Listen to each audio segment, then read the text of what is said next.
Fala Mágica, como a gente disse para vocês, a gente vai falar sobre diversos assuntos, né? Então eu trouxe uma pessoa aqui muito especial hoje. A gente inclusive está relembrando aí o nosso passado. Hoje nós vamos falar sobre TDAH, os sinais, os alertas do TDAH. A gente vai começar falando sobre o TDAH na infância. Hoje eu recebo aqui a doutora Graziele, está aqui com a gente, e ela é proprietária do Intermente, que é uma casa nova que vocês vão conhecer sobre esse trabalho incrível e muito necessário. Um trabalho extrafamiliar, extraescolar, podemos dizer, né? Grazi, vou te chamar de Grazi, né, Grazi? Pode, por favor.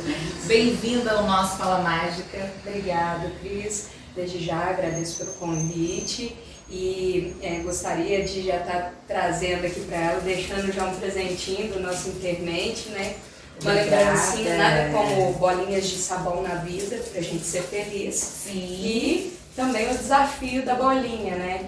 Que para pessoa agitada, você sabe como é que é. Agitada como eu, gente. Não, nem sei. Obrigada. Eu vou te falar uma coisa das bolinhas, é muito curioso, porque assim, eu brinco muito com os meus animais em casa, né? E eu, assim, eles adoram bolinha de sabão. Porque eu solto a bolinha, eles vão correndo, querendo morder, é a coisa mais linda do mundo. E aqui também tem um chaveirinho, né? Isso, é o chaveirinho do Intermente, né? Que a gente tem um slogan nosso aí também. Para poder já estar divulgando o trabalho, afinal é um trabalho diferenciado que a gente tem feito ali mesmo, para poder estar conseguindo captar um número de pessoas maiores e atender o máximo possível de crianças. Olha, habilitação e reabilitação cognitiva infantil. Por enquanto vai trabalhar só com a parte infantil? Sim, por enquanto sim. Porque durante muitos anos, em meio à carreira que eu tenho como terapeuta ocupacional, todo o desenvolvimento que eu fiz, aperfeiçoamento profissional em si, foi na área infantil, de reabilitação infantil.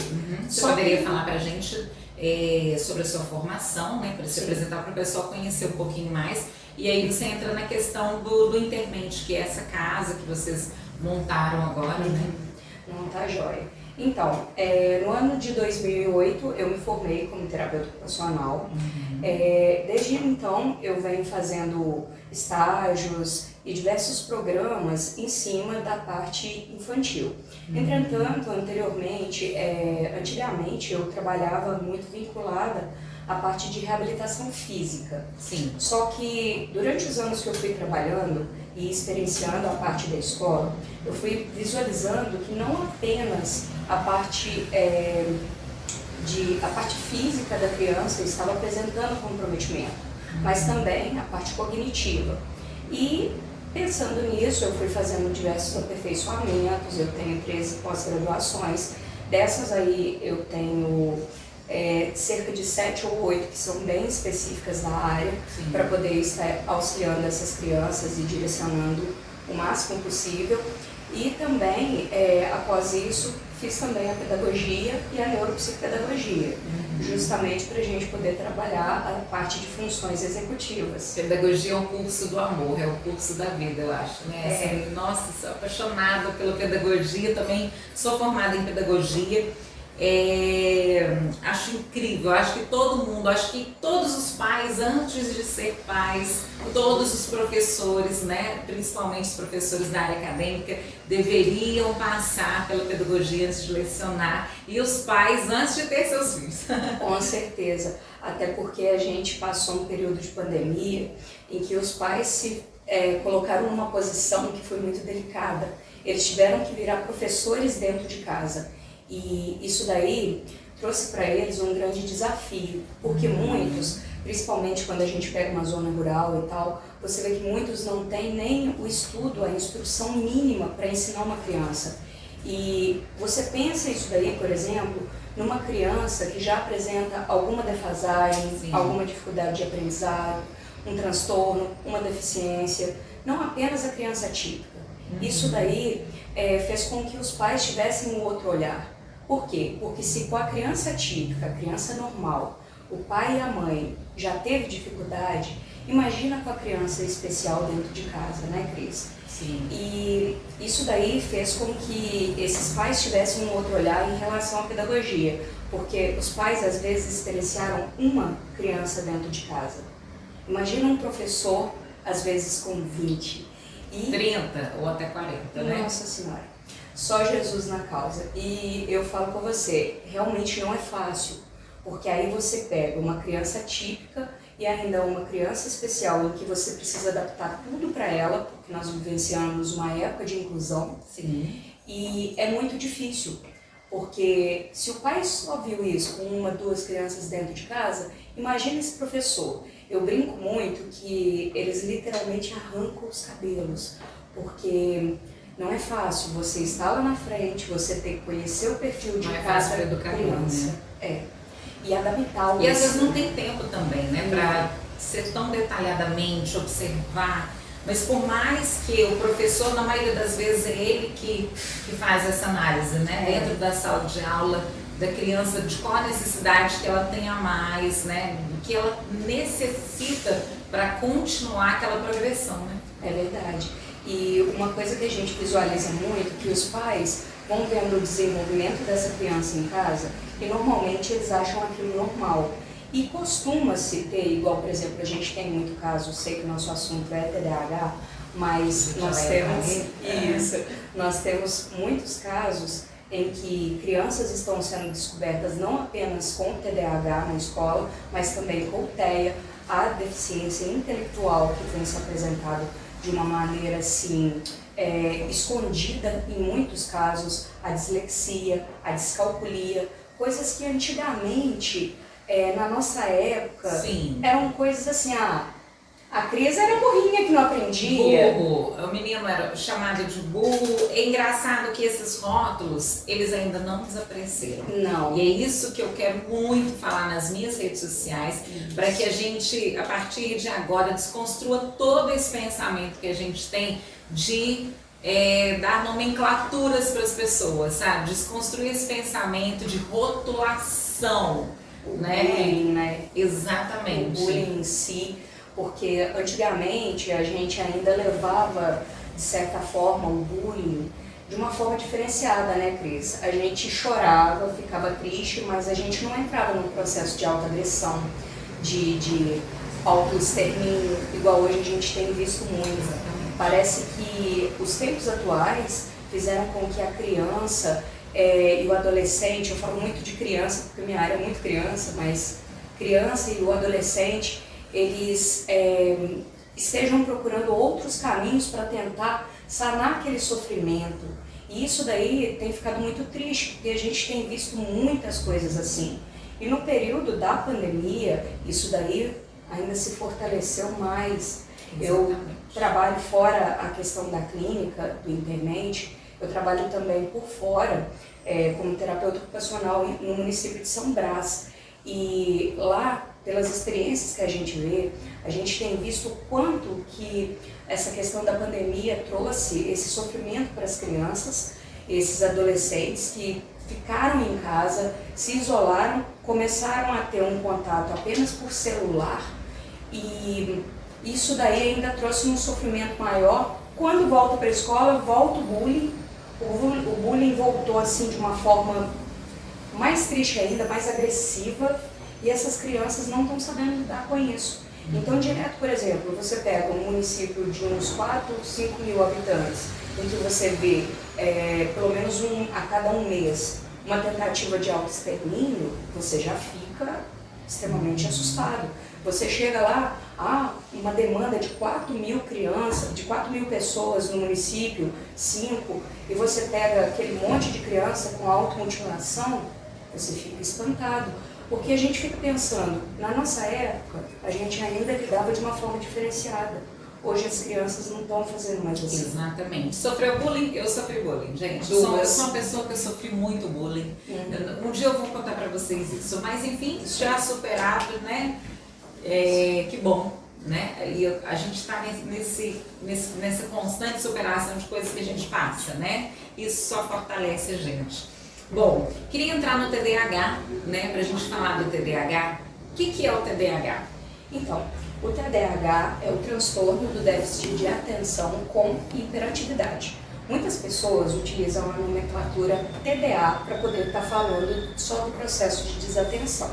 Entretanto, isso daí é considerado uma forma errônea de estar nomeando. O TDAH ele não pode ser modificado, é TDAH, porque é o transtorno do déficit de atenção com hiperatividade. Isso já vem nomeado, foi pesquisado, colocado no CID, no DSM-5, embasado por autores respaldados.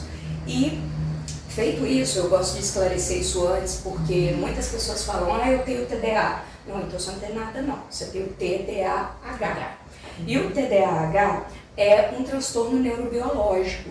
Esse transtorno neurobiológico, ele é diferente de outros padrões que a gente pode estar enxergando na pessoa, como, por exemplo, um padrão simples de agitação. A agitação, ela é bem diferente. Por quê? Porque a agitação, ela depende de um ambiente. Normalmente, se o ambiente está agitado, uma criança que normalmente é tranquila em casa, ela vai se agitar no ambiente, mas ela continua sendo tranquila em casa. Nós não temos um padrão contínuo de agitação. Então, o TDAH ele é configurado por ter 3 padrões. Ele tem a impulsividade, a desatenção e a inquietação. A parte da desatenção, a pessoa, ela realmente se perde durante o eixo em que ela esteja executando alguma atividade. Como, por exemplo, na escola. Como, por exemplo, assistir uma aula que você se desconcentra e vai para um outro universo. Passou o tico-tico, você seguiu ele. Essa sou eu. Passou um mosquito, você já está vendo se ele é chikungunya, se é da dengue. Você faz toda a análise estrutural do animal. Toda. Adoro, né? Da mosquinha. Isso. Então, o que acontece? No TDAH, a gente tem esse padrão do desatento. Tem um impulsivo que faz as coisas sem pensar. Sem pensar. E depois ele vai e vê a besteira que ele fez. E nós temos o inquieto, que entra no padrão do hiperativo. O inquieto, conforme eu estava te explicando, entra naquele padrão em que a pessoa ela é inquieta, ela se reposiciona toda hora. Sim. Ela está aqui embaixo da mesa balançando os pés. Ou está gesticulando com a mão em cima da mesa e balançando a cadeira, tipo eu também.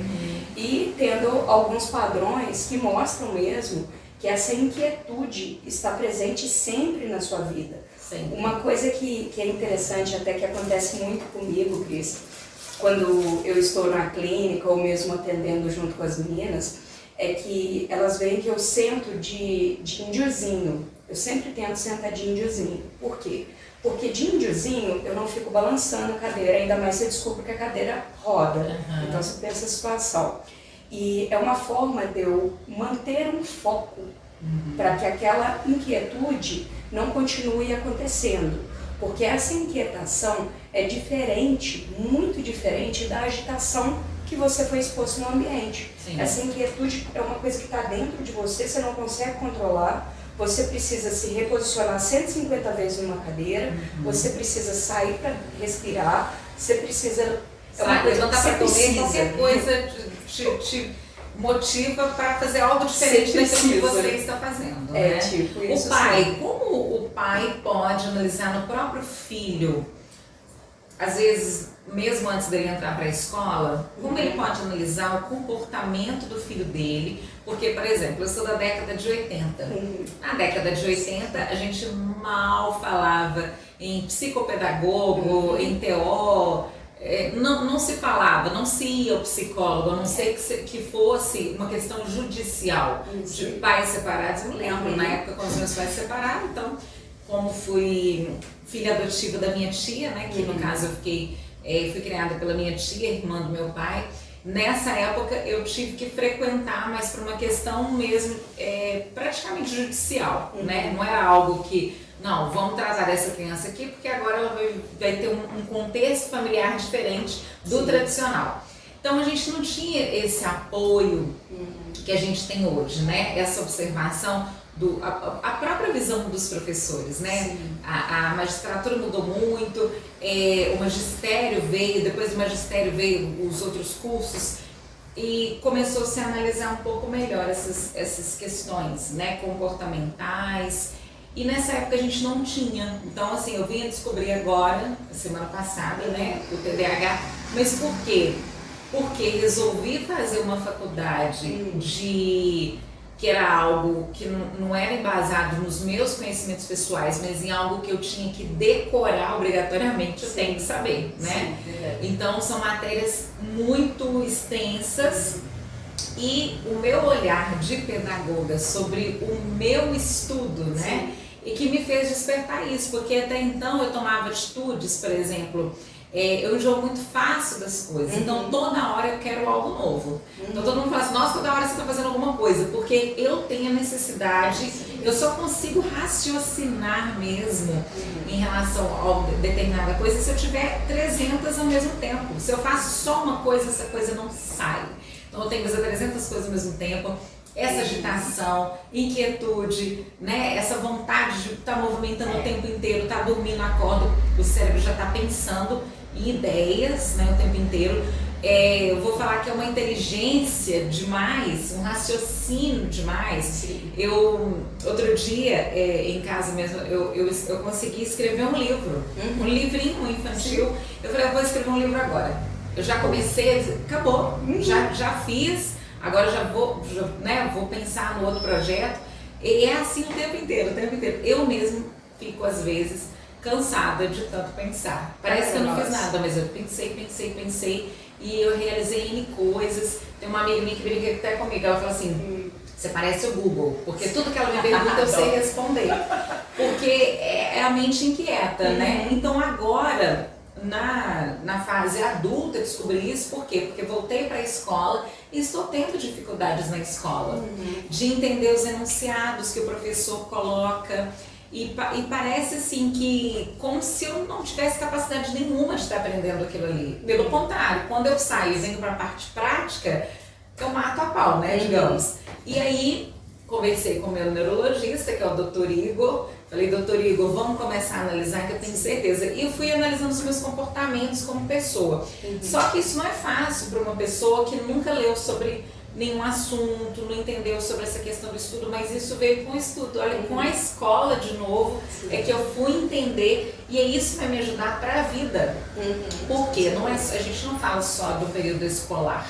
Né? Isso vai influenciar na vida da pessoa, na vida amorosa, nos relacionamentos de amizade, nos relacionamentos familiares. Então, é por isso que eu te convidei para poder vir aqui, para a gente poder alertar esses pais, né, que às vezes não têm esse conhecimento que a gente já tem sobre, né, principalmente sobre partes cognitivas, sobre entender o outro melhor, né, da gente se colocar no lugar do outro e da gente se entender, a autodescoberta, né, o tempo inteiro.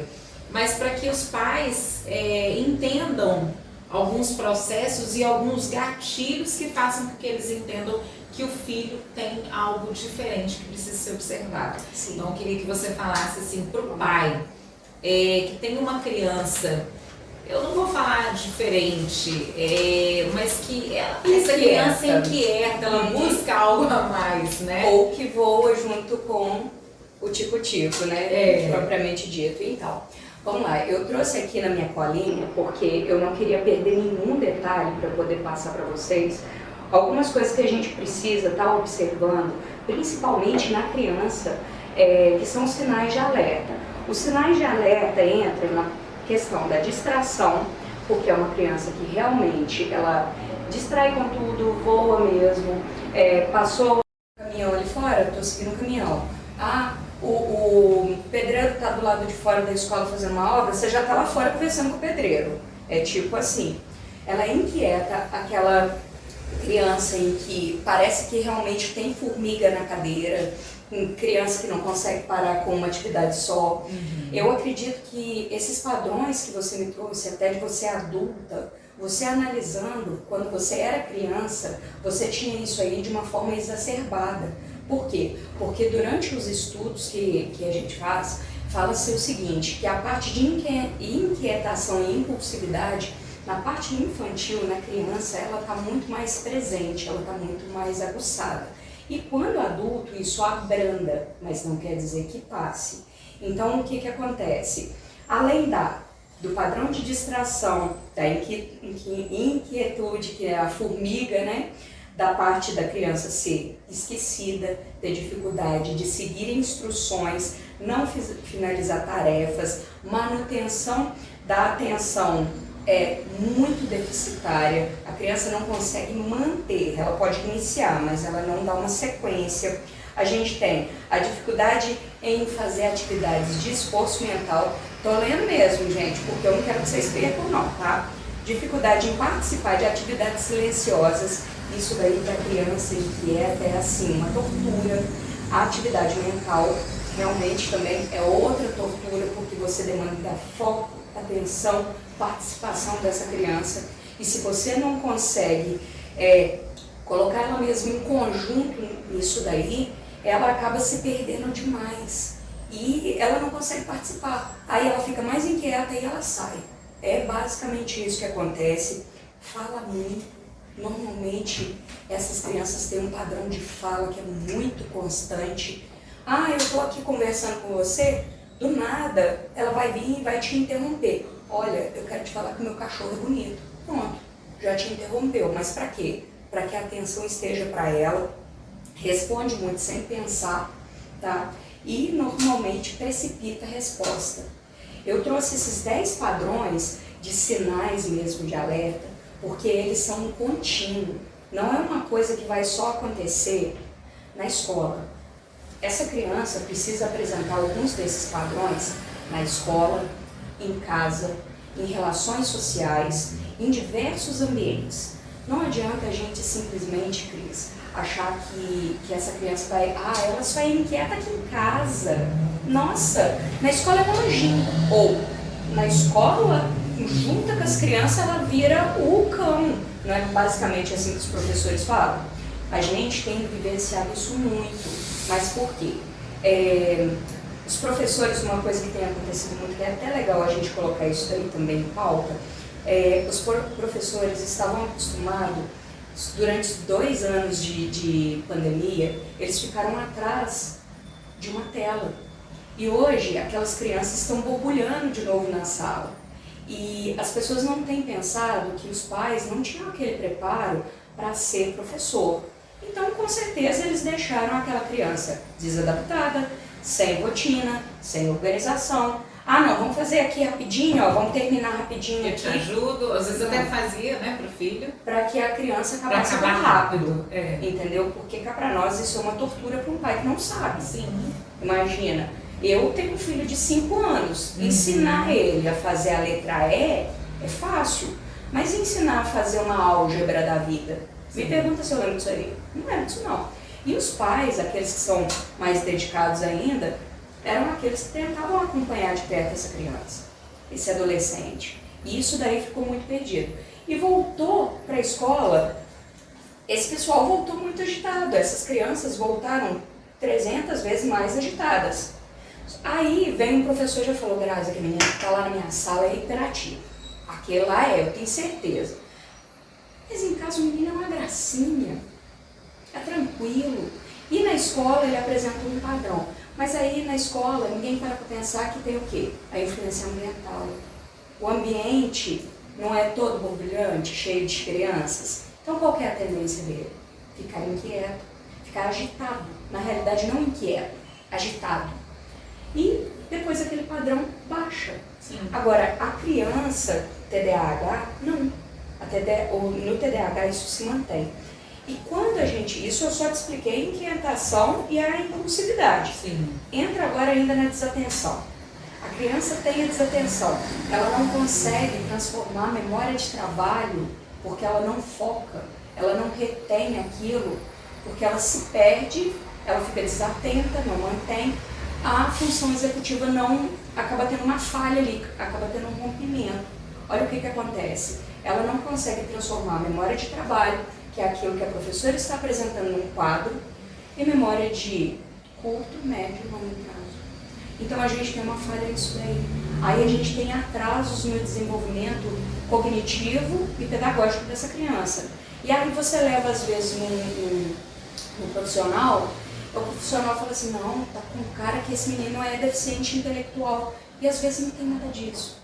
às vezes a gente tem uma criança com um padrão desatento. Sim, e eu acho muito importante também a gente lembrar, por isso que eu falo que às vezes a questão da educação, né? Qual é o papel importante da educação?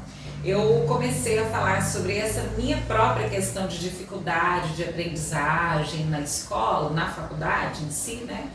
E é uma faculdade de medicina, é uma faculdade extremamente difícil e eu tenho uma diferença de idade dos alunos da minha classe, né?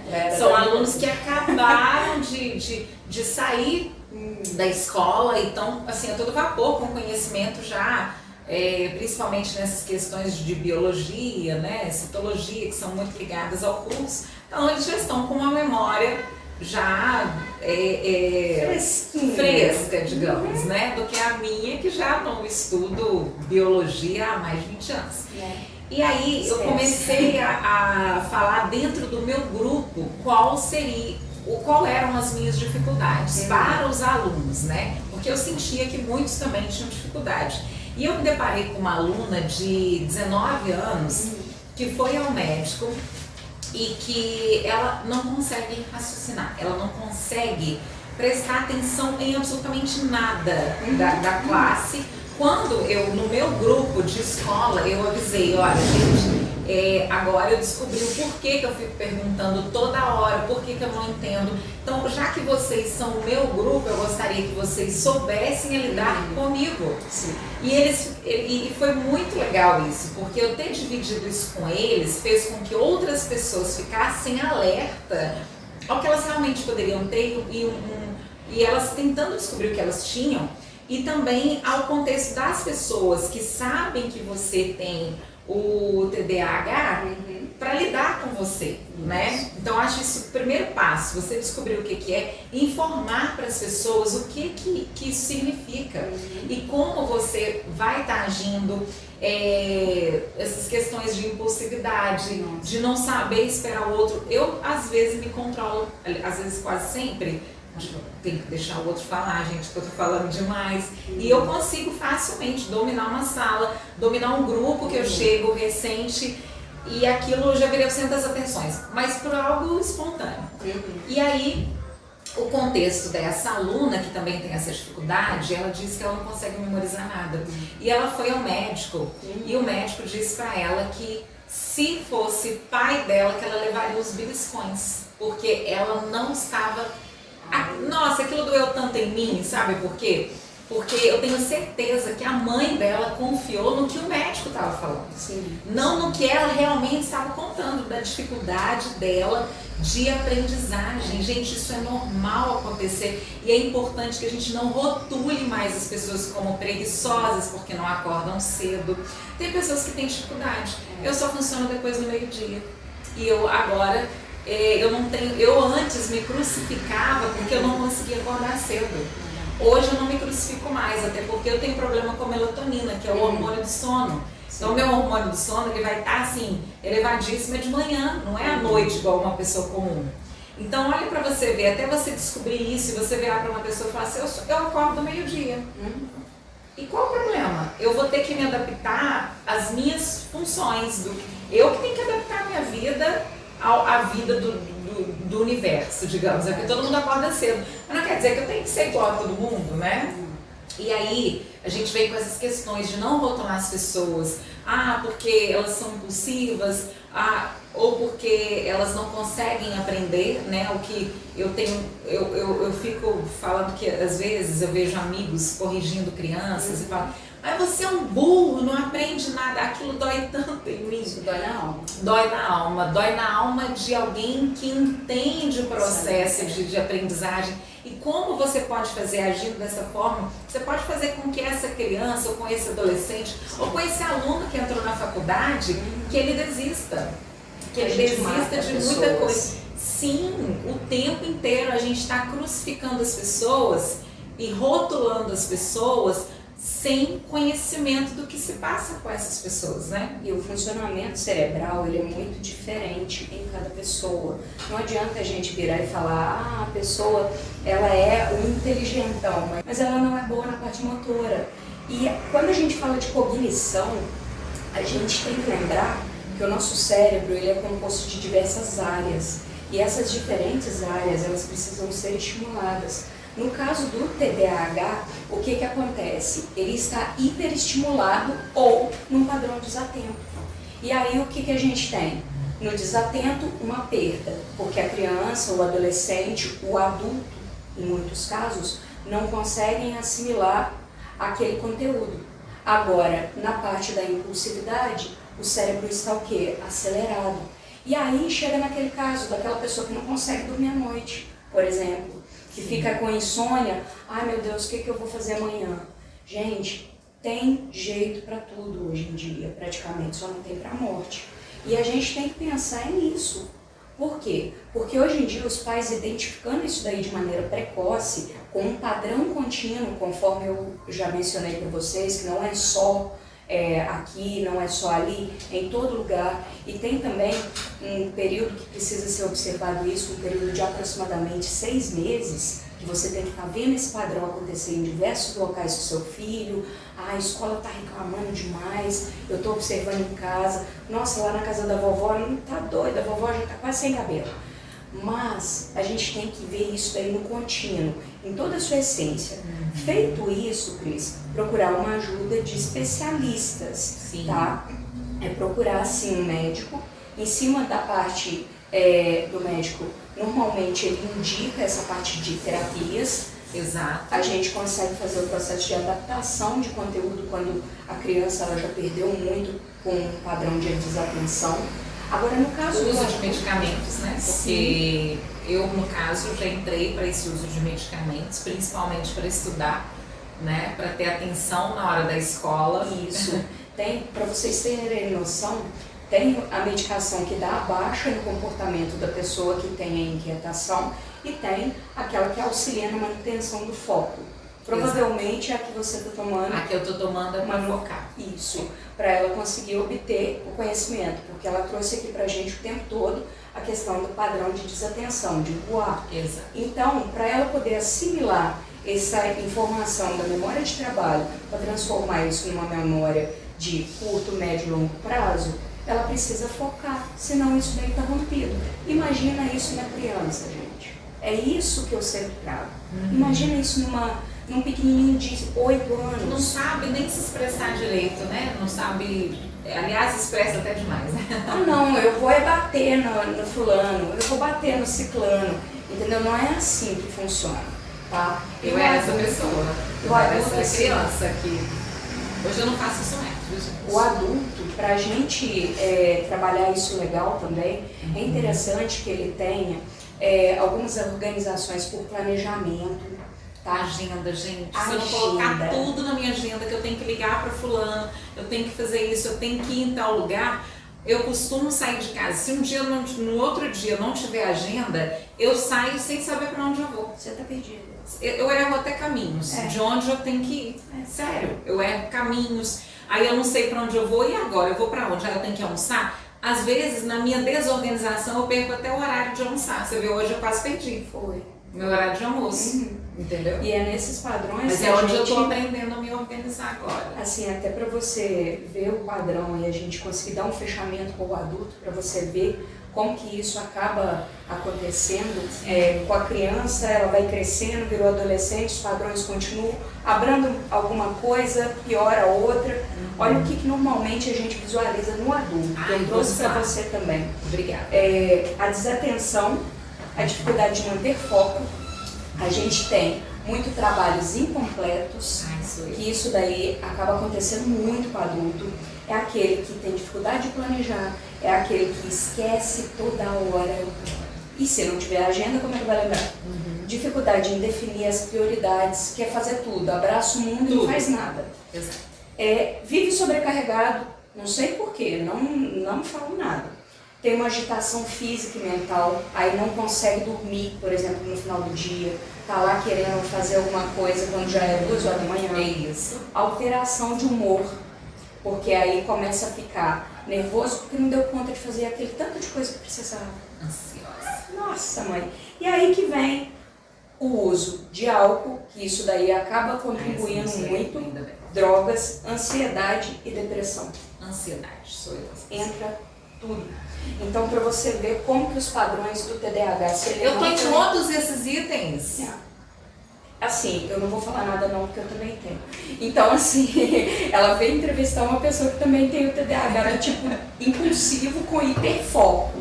Então, assim, pensa numa pessoa que faz 30 coisas ao mesmo tempo, consegue finalizar, mas porque é extremamente planejada. Eu sou agitada, mas não é agitado inquieto, que eu preciso estar fazendo alguma coisa constantemente. E é isso que eu te falo, Cris. Se a gente não souber lidar com isso daí, desde criança até a fase adulta, a gente acaba tendo um adulto disfuncional para a sociedade e disfuncional para si próprio. E isso daí pode gerar sofrimentos, conforme a gente falou desde o começo, nas relações familiares, nas relações escolares, acadêmicas, nas relações interpessoais, nas relações amorosas, em tudo. Então, para a gente ver o quanto que o grau de agitação, não só agitação, desatenção, todo aquele padrão, o quanto que isso pode influenciar na vida da pessoa, né, Cris? Exatamente, pode. Olha, eu espero que essas dicas tenham funcionado para vocês, né? E quem sabe você não começa a ter um olhar de despertar sobre o outro de maneira diferente, sobre o seu filho, sobre a sua namorada, sobre a sua mãe, sobre o seu pai, né? Porque a gente, no TDAH que a gente fala, é do início até o finalzinho da vida da gente, mas a gente tem que aprender a lidar com várias coisas. Se foi alguma dessas dicas que você pegou, qualquer coisa volta. Se ficou desatento no meio do caminho, volta para pegar as dicas de novo, tanto você que é adulto, tanto que você que tem um filho, né, ou às vezes uma criança na sua família, né? Então comece a observar esses detalhes, espero que tenha ajudado vocês, depois você responde aí nos comentários, manda mensagem pra gente, tá? Compartilha o nosso vídeo. Grazi, obrigada. Obrigada a todos vocês do Intermente. Depois eu vou, né, lá para conhecer a casa de vocês, tá? E o pessoal que quiser também, você pode deixar o endereço. É isso aí, pessoal. Lá nós estamos situados na rua Santa Matilde, número 95. Lá eu falo que é bairro São João Santa Matilde, porque não tem jeito, é pertinho da igreja de São João. E assim, vai lá para vocês conhecerem, lá é um lugar assim, muito legal, de extremo acolhimento mesmo para as crianças, adolescentes. Nós temos, conforme eu te falei, a game terapia, que já foi uma adaptação para o adolescente, para a gente ter um serviço diferenciado aqui. O trabalho com a parte de circuitos motores também, para que a criança ela possa trabalhar a parte de planejamento e funções executivas. Então, assim, estamos trazendo algo diferenciado, não apenas aquele atendimento individual que a gente estava acostumado, mas uma coisa de amplitude maior para que as crianças desenvolvam o máximo possível e adolescente. Mais uma vez, obrigada pelo presente agora com uma pessoa, né, hiperativa, com uma pessoa que não aguenta ficar sem mexer. Eu me controlei nessa entrevista para não desmanchar a minha bolinha aqui, né? E desmontar, para eu montar, né, gente? Porque a gente não consegue ficar quietinho. Acompanhe nas nossas redes sociais, eu vou deixar aqui também o Instagram da Grazi, para você acompanhar o trabalho dela, da Intermente, tá bom? Obrigada mais uma vez. Obrigada a vocês que acompanharam aí, né, esse momento do nosso Fala Mágica. Até o nosso próximo convidado. Deixe sugestões aqui. E lembrando que a gente está em todas as redes sociais.